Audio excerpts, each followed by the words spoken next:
Hello guys, welcome back in Goku Manhwa channel. Let's continue. It was my fault. The wait has finally ended. Bittersweet collision begins anew. When they last crossed paths, their tangled mess of emotions had reached a point where silence became heavier than words. Kai Ren, weary of his own stubborn pride, finally gathered the courage to follow the faint trail that led him to the old clinic. Rain had fallen that night, soaking the streets, blurring the edges of passing cars and making the lights outside tremble like small stars. His hands were cold, but his chest burned with a quiet, desperate ache. This moment slips back into the past, seen through my Lin's quiet gaze. Every afternoon he came without fail, never stepping inside, just waiting against the pale walls of the corridor, as if hoping that silence could bridge what words had broken. She would catch sight of him from the narrow window, watching the way his shoulders slumped when he thought no one was looking. Those afternoons were long, the kind that stretched like slow rivers, where every tick of the clock felt louder than her heartbeat.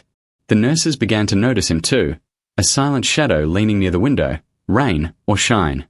My Lin pretended not to care, yet each day her steps slowed near that same window. She wanted to turn away, but something inside her always refused to move. Every breath she took was heavy, tangled with questions she never dared to ask. And so the days blurred together like pages stuck in the rain, making every second of his waiting feel both too long and not long enough. Those moments carved themselves quietly into her memory, refusing to fade.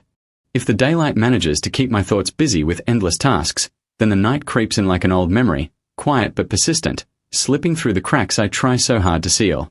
Work can numb the mind for a while, but it cannot silence the shadows that wait patiently behind closed eyes.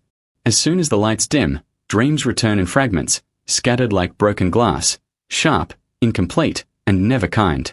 The sleep I fall into is shallow, a restless surface where emotions float just beneath, waiting for the right moment to rise.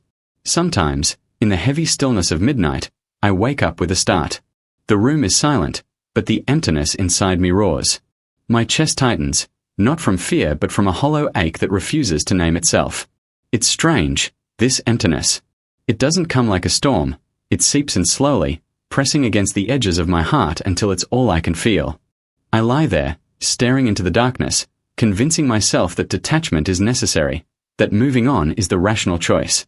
But reason only speaks to the mind, and the body, stubborn and honest, listens to something else entirely. My body still remembers what my mind tries to bury. The warmth of his presence lingers like a ghost, soft, stubborn, unforgettable.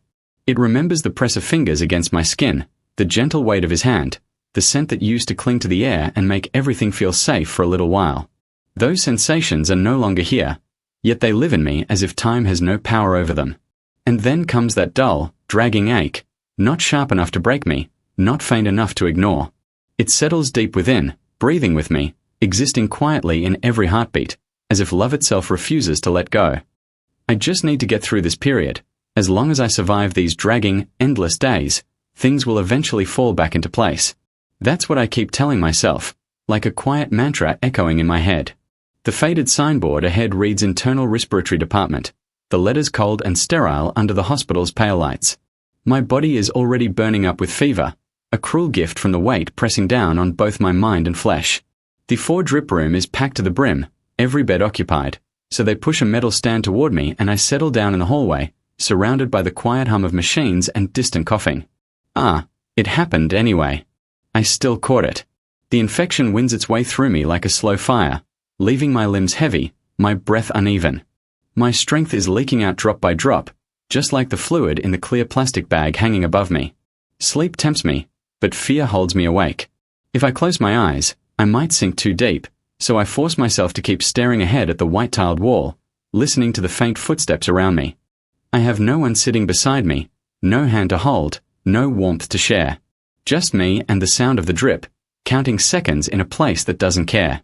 I tell myself to endure, to hold on just a little longer, even as my vision wavers. A shadow flickers near the end of the corridor.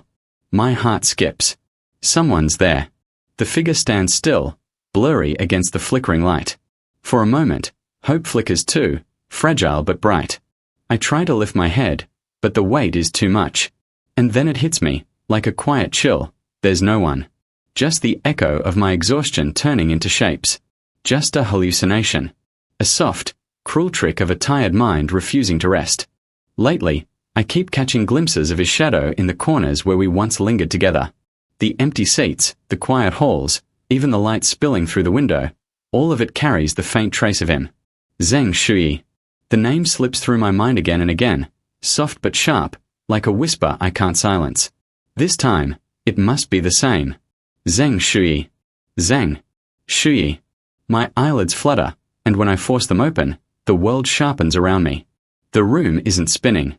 My pulse races, and something deep inside tells me I might not be imagining it this time. Her body tenses, instincts kicking in, telling her to retreat, to pull her hands away from whatever waits at her side. But before she can move, firm warmth presses down on the plaster over the vein in her hand. A low, steady voice cuts through the haze, commanding and familiar. Don't move. The foredrip is finished. The nurse just pulled the needle out. Oops. You need to press it for a few minutes or the blood will start flowing again. The world steadies itself slowly, like a fog lifting after rain.